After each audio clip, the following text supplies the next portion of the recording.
নমস্কার বন্ধুরা, এই মুহূর্তে কৃষকদের জন্য বড় খবর একটি সামনে এসেছে। আজ এই মুহূর্তে যে খবরটি সামনে এসেছে, কৃষক বন্ধু প্রকল্পের খারিফ মরশুমের যে সমস্ত কৃষকরা টাকা পেয়ে থাকেন তাদের জন্য রয়েছে আজকে গুরুত্বপূর্ণ খবর। তো খারিফ মরশুমের টাকা কবে দেওয়া হবে সে বিষয়ে বিস্তারিত আজকে আপনারা জানতে পারবেন এই খবরের মাধ্যমে।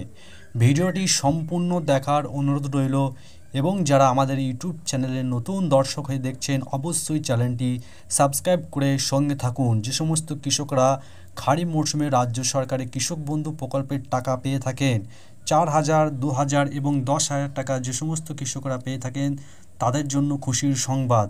কৃষক বন্ধু প্রকল্পে খারিফ মরশুমের টাকা দেওয়ার পালা ইতিমধ্যে চলে এসেছে, কারণ রাজ্যে বিধানসভার উপনির্বাচন আজ হলো।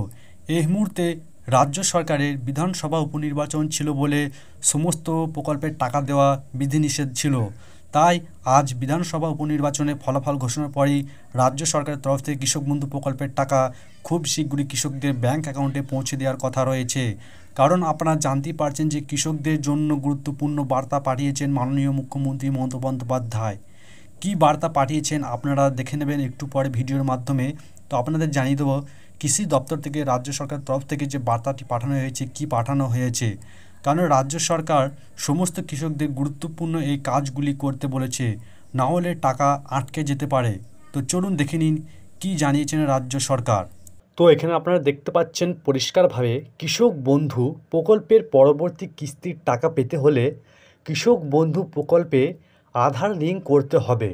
যোগাযোগ করুন নিকটবর্তী কৃষি দপ্তরে। আধার লিঙ্ক করতে ভোটার ও আধার কার্ডের জেরক্স লাগবে এবং আপনার জমির পর্চা ও ব্যাংকের সিঙ্গেল অ্যাকাউন্টটি জমা দিতে হবে। তাহলে খুব শীঘ্রই কৃষক বন্ধু প্রকল্পের টাকা কৃষকদের ব্যাংক অ্যাকাউন্টে পৌঁছে যেতে পারে।